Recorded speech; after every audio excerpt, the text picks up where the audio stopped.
विद्यार्थी मित्रांनो, आज आपण भाषेचे स्वरूप व कार्य या प्रकरणातील शेवटच्या घटकाला आपण सुरुवात करत आहोत. त्या घटकाचं नाव आहे भाषेचे विशेष. त्यालाच लक्षणे असं म्हणतात, त्यालाच वैशिष्ट्ये असं म्हणतात. या प्रकरणातला शेवटचा महत्त्वाचा घटक आहे. भाषेमुळेच माणूस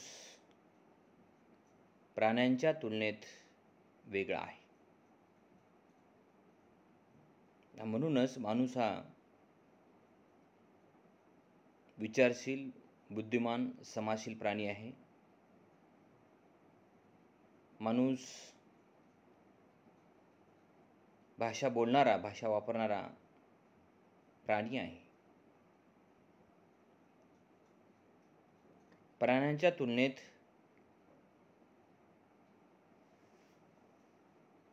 माणसाची भाषा ही वेगळी आहे. म्हणूनच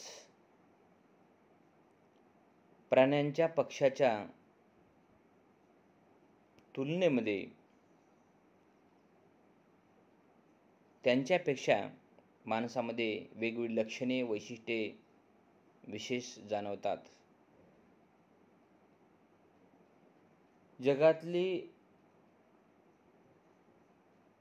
जगातल्या कोणत्याही दोन किंवा एकापेक्षा अनेक भाषा या एकसारख्या नसतात, सारख्या नसतात.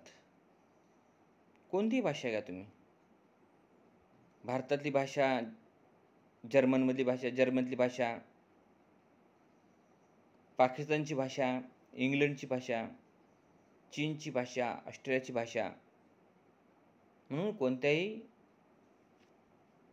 जगातल्या दोन भाषा या एकसारख्या नाहीत. प्रत्येक भाषेची ही वेगळी ओळख आहे. प्रत्येक भाषेची एक स्वतःची स्वतंत्र व्यवस्था आहे, संरचना आहे, रचनासुद्धा, लिहिण्याची पद्धत, बोलण्याची पद्धत सुद्धा आहे. म्हणूनच सर्व भाषेत काही प्रमाणामध्ये अंशतः सारखेपणा आढळतो, पूर्णतः नाही, अंशतः सारखेपणा आढळतो. आणि हा जो सारखेपणा आहे, अंशतः सारखेपणा जो आहे, सारखेपणाच भाषेची सार्वत्रिक लक्षणे असतात.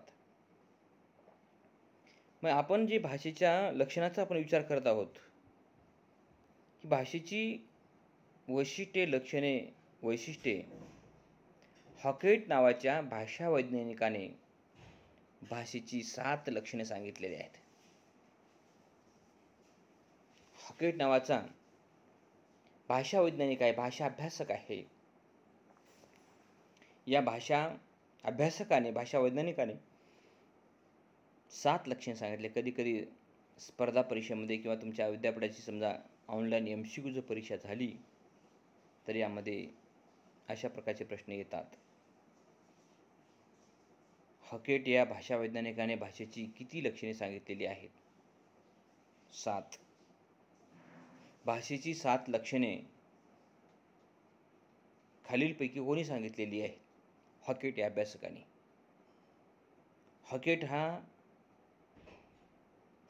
कोणत्या प्रकारचा अभ्यासक आहे? भाषा वैज्ञानिक. अशा प्रकारचे अनेक प्रश्न. आणि हॉकेट यांनी जी भाषेची 7 लक्षणे सांगितलेली आहेत, ही 7 लक्षणेच प्रमाण मानली गेलेली आहेत मुलांनो. प्रमाण मानली गेली आहेत. आणि त्याचाच आधार हा भाषेमध्ये घेतला जातो. हॉकेट या अभ्यासकाने भाषेची 7 मूलभूत सैद्धांतिक अशा प्रकारची लक्षणे त्यांनी सांगितलेली आहेत. त्यामध्ये पहिलं लक्षण आहे द्विस्तरीय रचना.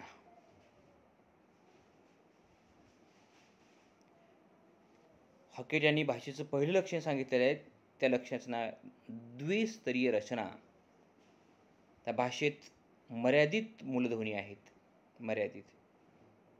स्वर ठरलेले आहेत, व्यंजन ठरलेले आहेत, सगळे काही ठरले. एकूण एकूण टोटल स्वर आणि व्यंजनांची बेरीज केली तर तो सुद्धा आकडा संख्या ठरलेली आहे. म्हणून मर्यादित मूलध्वनीच्या साहाय्याने अगणित शब्द तयार करता येतात.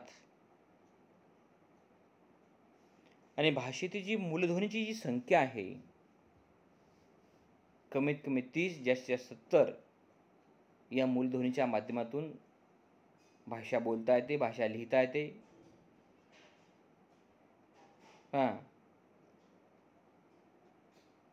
हे जे वेगवेगळे मूलध्वनी आहेत, आता क, र, ध, प, न हे मूलध्वनी आहेत. या मूलध्वनींना स्वतःचा अर्थ नसतो. आणि हे वेगवेगळे मूलध्वनी आपण जेव्हा एकत्र सानुक्रम आपण ठेवतो, लिहितो, त्यातून एक अर्थपूर्ण शब्द तयार होतो. आणि एकापेक्षा अनेक शब्द जेव्हा आपण लिहितो, त्यातून वाक्याची निर्मिती होते. आणि एकापेक्षा अनेक वाक्य म्हणजे भाषेची निर्मिती होत असते. मुलांनो, हॉकेट यांनी द्विस्तरीय रचना हे पहिलं लक्षण सांगितलेलं आहे. आणि द्विस्तरीय रचना कशी आहे आपण याचा विचार करणार आहोत. मूलध्वनीची हवी तशी सानुक्रम रचना करता येते. आशयुक्त, अर्थयुक्त ध्वनी अक्षर आपण ठेवून आपण शब्द कमळ, राम, गाव, श्याम, राधा, कविता, सविता अशा वेगवेगळे शब्द आपण तयार करतो. आता कविता, क एक ध्वनी आहे, व एक ध्वनी आहे, त एक ध्वनी आहे. पण अगदी आपण सानुक्रम अर्थपूर्ण आपण एकत्र ठेवला तो कविता हा शब्द तयार झालेला आहे. आता या भाषेमध्ये संयोग, स्थान परिवर्तन, आवृत्ती इत्यादीच्या सहाय्याने सार्थध्वनीचे गट शब्द तयार करता येतात. संयोग म्हणजे एकापेक्षा अनेक ध्वनी एकत्र आणणे. स्थान परिवर्तन म्हणजे आपले स्वर आणि व्यंजन ठरलेले आहेत. इकडला शब्द तिकडला शब्द, काही शब्द आपण बदलतो, परिवर्तन करतो, काही शब्द पुनरावृत्ती सुद्धा होते. परंतु त्यातून आपला कळतं एखादा आंबा म्हणल्यानंतर त्या आंबा काय आहे, आंबाची प्रतिमा आपल्याला लगेच समोर येते. गाय म्हणल्यानंतर आपल्या समोर प्रतिमा येते. आता या 4 पायाच्या प्राण्याला गायच का म्हणतात याचं उत्तर आपल्याकडे नाही मुलांनो. कारण समाजाने 4 पाय असलेल्या, 2 शिंग असलेल्या, समोर तोंड असलेल्या, पाठीमागे शेपूट असलेल्या, दूध देणारी जी प्राणी आहे त्याला गाय असं समाजाने त्याला मान्यता दिलेली आहे. का याच्याकडे आपला उत्तर नाही मुलांनो. आपल्याकडे उत्तर काहीच नाही. समाजाने मान्यता दिलेली आहे. ती प्रतिमा, तो शब्द रूढ झालेला आहे. आणि म्हणूनच भाषा विज्ञानात या परिभाषेला रूपिमा असं म्हणतात मुलांनो. हे छोटे छोटे जे शब्द असतात त्या रूपिमा असं म्हणतात. आता आपण द्विस्तरीय रचनेचा आपण विचार करत आहोत. आपल्या भाषेमध्ये 2 पद्धतीने लिहिता येते. आपण एकाच पद्धतीने लिहितो मुलांनो. 2 पद्धतीने लिहिता येते. आता बघा, कान हा शब्द आहे. आपण असं लिहितो, कला आची मात्रा आणि न, कान. पण कान हा जो शब्द आहे, कान हा शब्द याही पद्धतीने लिहिता येतो. क अधिक आ अधिक न बरोबर कान. दोन्ही पद्धतीने लिहिण्याची पद्धत आहे. पण आपण याच पद्धतीचा वापर करतो. म्हणून भाषेची रचना कशी आहे? द्विस्तरीय असणे. तर नाक, न अधिक आ अधिक क, नाक. नाक. आपण काय करतो? डायरेक्ट ना लिहितो आपण. पण मूळ हा शब्द न आहे. त्याला आची मात्रा आ हा स्वर आलेला आहे. पण आ स्वर आपण लिहित नाही त्या ठिकाणी. आ हा स्वर लिहित नाही. न ला जे मात्रा आहे, मात्रा म्हणजे काय? आ आहे. पण हा जो नाक हा जो शब्द आहे, न अधिक आ अधिक क, नाक. जसं व्याकरणामध्ये संधी आणि विग्रह आहे त्या पद्धतीने आपण संधी विग्रह आपण बऱ्याच वर्षापूर्वी आपण अभ्यासलेला आहे. त्याच पद्धतीचं आहे. आता काना, आपण काय करतो, डायरेक्ट आपण काना शब्द लिहितो. पण काना हा शब्द क का क अधिक आ का प्लस ना आहे ना, न अधिक आ ना, काना, अशा पद्धतीने लिहिण्याची पद्धत आहे. अशा पद्धतीने त्या शब्दाची रचना संरचना सुद्धा आहे. तर नाका ना, न अधिक आ ना, का क अधिक आ नाका, अशा पद्धतीने ही भाषेची द्विस्त्री रचना आहे. असंही लिहिता येते, पण आपण आपली ही रूढ पद्धत लिहिण्याची. कान, नाक, काना, नाका ही आपली रूढ पद्धत आहे. आपण या पद्धतीने लिहितो. पण हा जो शब्द आहे, या शब्दाची निर्मिती कशी झालेली आहे, तर अशी झालेली आहे. म्हणजे दोन्ही द्विस्त्री रचना आहे. आपली भाषा ही द्विस्त्री रचनामध्ये येणारी भाषा आहे. ता, आ, क, न ही मर्यादित मूलध्वनी आहेत मुलांनो. अशा पद्धतीने भाषेचे म्हणजे अन्वित अर्थ अशा पद्धतीनं काढता येतात. आणि यातूनच प्राण्यांची भाषा ही द्विस्त्री नसते. फक्त माणसांचीच भाषा ही द्विस्त्री असते. प्राण्यांची भाषा द्विस्त्री नसते. म्हणजे एका संकेतासाठी एकच मूलध्वनी वापरला जातो. आणि आपण या पद्धतीने का लिहित नाही, क अधिक आ अधिक न असं लिहित नाही? कारण लिहिण्यासाठी सुद्धा वेळ लागतो, जास्त मूलध्वनी सुद्धा लिहावे लागतात. म्हणून आपण काटकसरीच्या तत्वाचा या ठिकाणी वापर करतो. आता पहा, कान आहे, क अधिक आ अधिक न, क अधिक आ अधिक न, हे तीन अक्षर तीन ध्वनी या ठिकाणी लिहावे लागतात. पण आपण तीन ध्वनी तीन अक्षर आपण न लिहिता दोनच अक्षर लिहून कान हा शब्द आपण तयार करतो मुलांनो. म्हणून काटकसरीचं तत्व या आपल्या भाषेमध्ये आलेलं आहे. त्यानंतरचा वैशिष्ट्य आहे निर्मितीशीलता. भाषेचं दुसरं वैशिष्ट्य आहे निर्मितीशीलता. आता भाषा ही मुळातच सृजनशील आहे. नवनिर्मिती, भाषेमध्ये आपल्याला नवनिर्मिती पाहायला मिळते. नवनिर्मिती करता येते, नवीन लिहिता येते, नवीन मांडता येते. कविता आहे, कथा आहे, कादंबरी आहे, काही लिहिता येते. म्हणजे भाषेची नवनिर्मिती यामध्ये उपजतच दडलेली आहे. एकाच भाषेच्या अनेक रचना असतात. कथा आहे, कविता आहे, कादंबरी आहे, नाटक आहे, अनेक रचना आहेत. निबंध आहे, समीक्षा अनेक आहेत. अनेक रचना करता येतात मुलांना. एकाच भाषेच्या अनेक रचना, अनेक आवाज, अनेक ध्वनी, विनोद, चुटुकले या सुद्धा करता येतात. निर्मितीशीलता आहे. सतत काहीतरी नवीन निर्माण करण्याची क्षमता ही भाषेमध्ये आहे मुलांनो. आपण जर चांगल्या पद्धतीने भाषेचा जर वापर केला तर भाषा लवचिक आहे. भाषा काटकसरीचं तत्व सांगणारी, विचार मांडणारी भाषा आहे. आणि त्याबरोबर भाषेमध्ये नवनिर्मितीशीलता सुद्धा आहे. प्राण्यांच्या भाषेत एकच रचना असते. कावळ्याचा आवाज सारखा, चिमणीचा आवाज त्यामध्ये बदल होत नाही. एक माणूस सुद्धा अनेक आवाज काढू शकतो मुलांना. अनेक आवाज काढू शकतो. स्वर्गीय विलासराव देशमुखचा आवाज काढू शकतो, अशोकराव चव्हाणचा आवाज काढू शकतो, गोपीनाथ मुंडेचा आवाज काढू शकतो. कोणाचाही आवाज एक माणूस काढू शकतो. नानाविध कला, नानाविध गुण, त्यालाच निर्मितीशीलता म्हणतात. नवे नवे प्रयोग, नवीन निर्मिती, नवीन क्रिएटिव्हिटी ही भाषेच्या माध्यमातून करता येते मुलांना.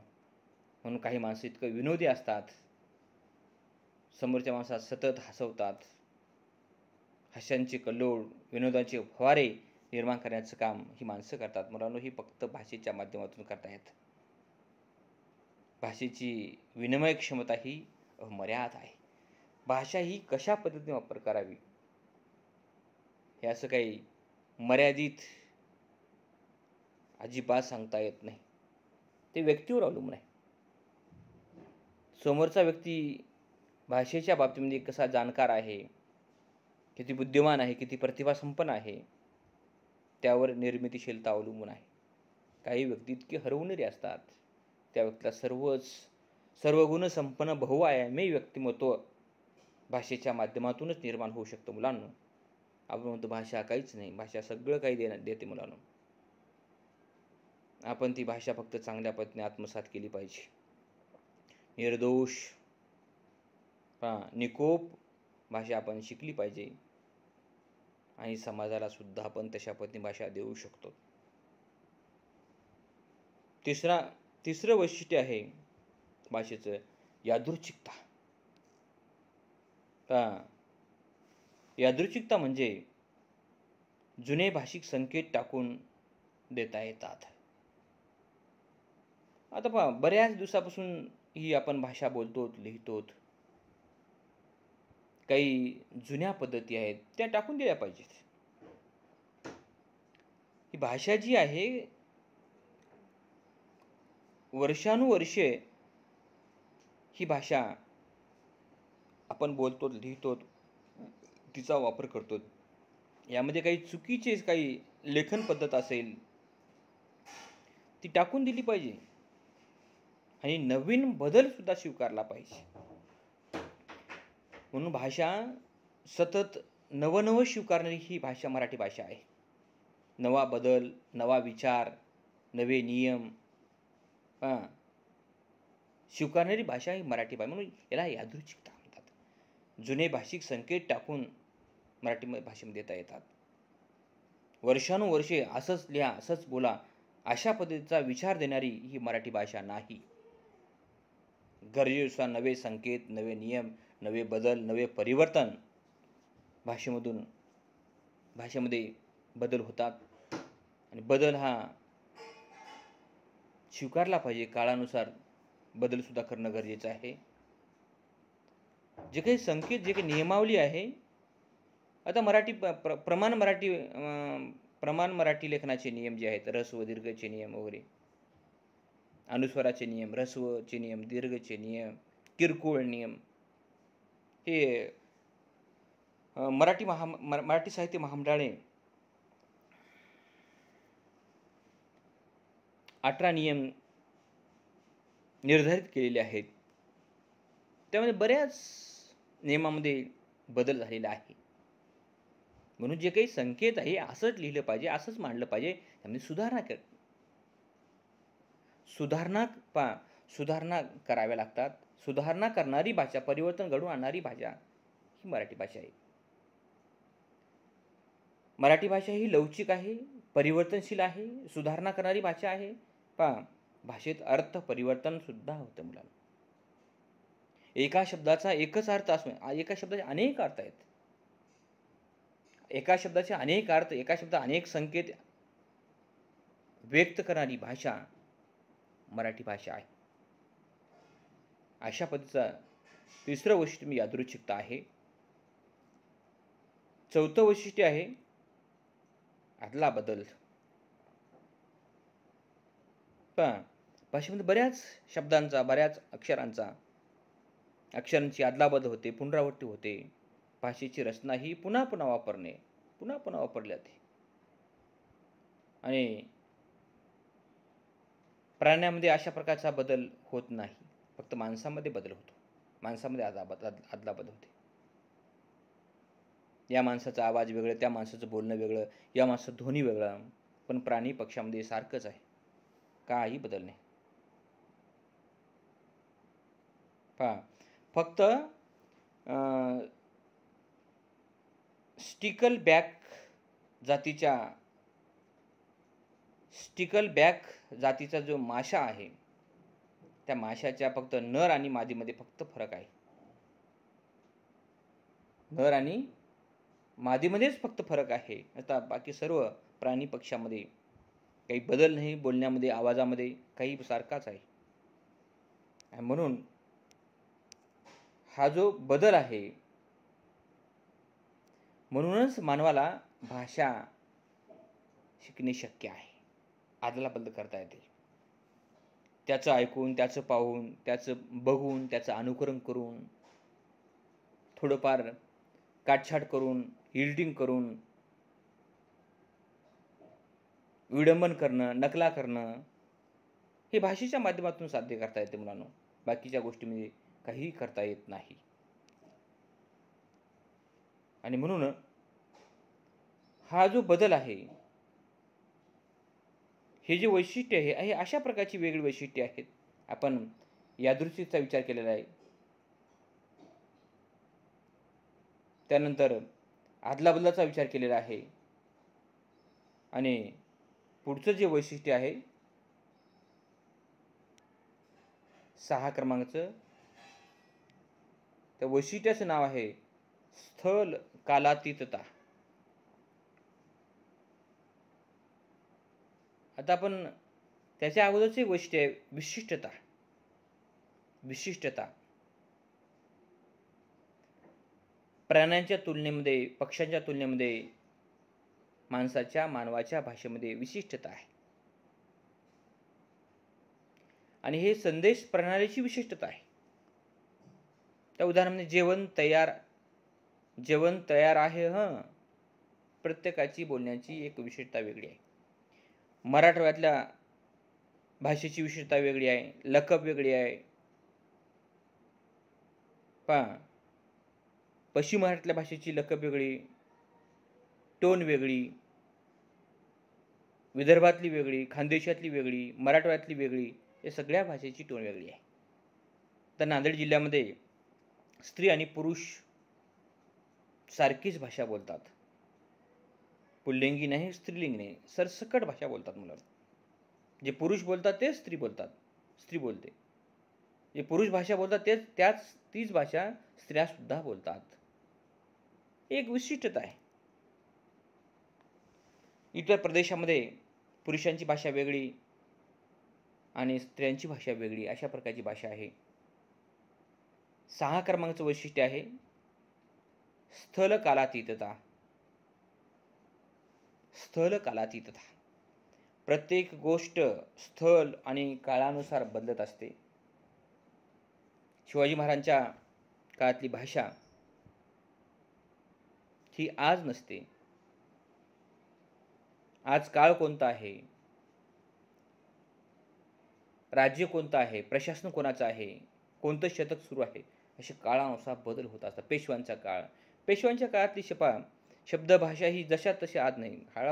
काळानुसार काळ बदलला की भाषा बदलते, काळ बदलला की माणसं बदलतात, माणसं बदलली भाषा बदलते. हे अशा प्रकारे स्थळ काळातीतता हा बदल भाषेमध्ये आपल्याला पाहायला मिळतो.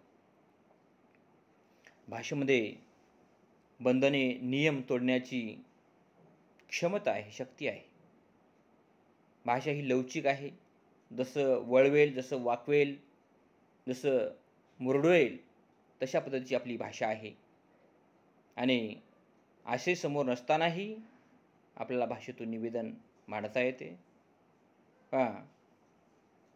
गतकाळामधला बदल, भविष्यकाळातला बदल आणि दूरच्या प्रदेशातला बदल, न पाहिलेल्या प्रदेशाबद्दल बदल, आपण या सगळ्या गोष्टी सांगू शकतो मुलांना. सगळ्या गोष्टी आपण सांगू शकतो. आणि शेवटचं वैशिष्ट्य आहे सांस्कृतिक संक्रमण. तर आपल्या देशावर, आपल्या भाषेवर अनेक संक्रमण आलेले आहेत. भाषेचा प्रवास हा एका पिढीपासून दुसऱ्या पिढीपर्यंत जाणारा, पोहोचणारा, करणारा अशा प्रकारचा प्रवास आहे. एका पिढीतला विचार दुसऱ्या पिढीपर्यंत पोहोचण्याचं काम म्हणजे संक्रमण. नव्या पिढीची जी जडणघडण आहे, सांस्कृतिक जडणघडण, सामाजिक जडणघडण, राजकीय जडणघडण, हे अशा प्रकारची जडणघडण, यातूनच संक्रमणाचे बदल दिसून येतात. आणि यातूनच माणसाला जो भाषेचं ज्ञानसंचन आहे भाषेतून होत असते.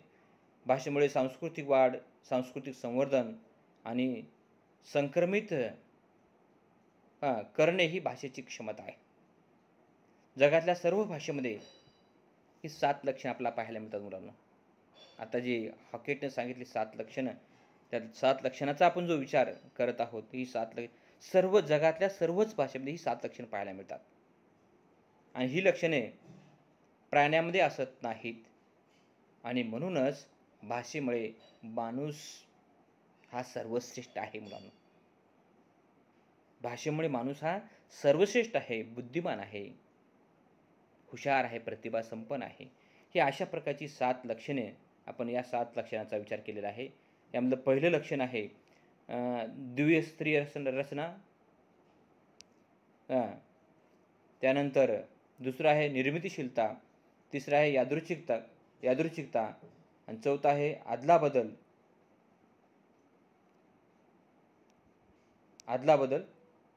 एक मिनिट.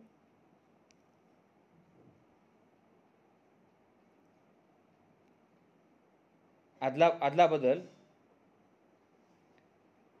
आणि त्यातूनच हे अशा प्रकारचे विचार या ठिकाणी निर्माण झालेले आहेत.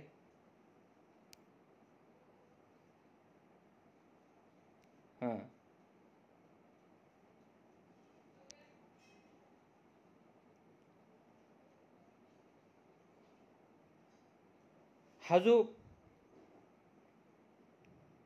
भाषेच्या लक्षणाचा विचार आहे, या ठिकाणी 7 लक्षणाचा आपण विचार केलेला आहे आणि ही 7 लक्षणे या भाषेच्या लक्षणामध्ये येतात. अशा प्रकारे या ठिकाणी आपण भाषेच्या लक्षणाचा विचार केलेला आहे. तोपर्यंत धन्यवाद.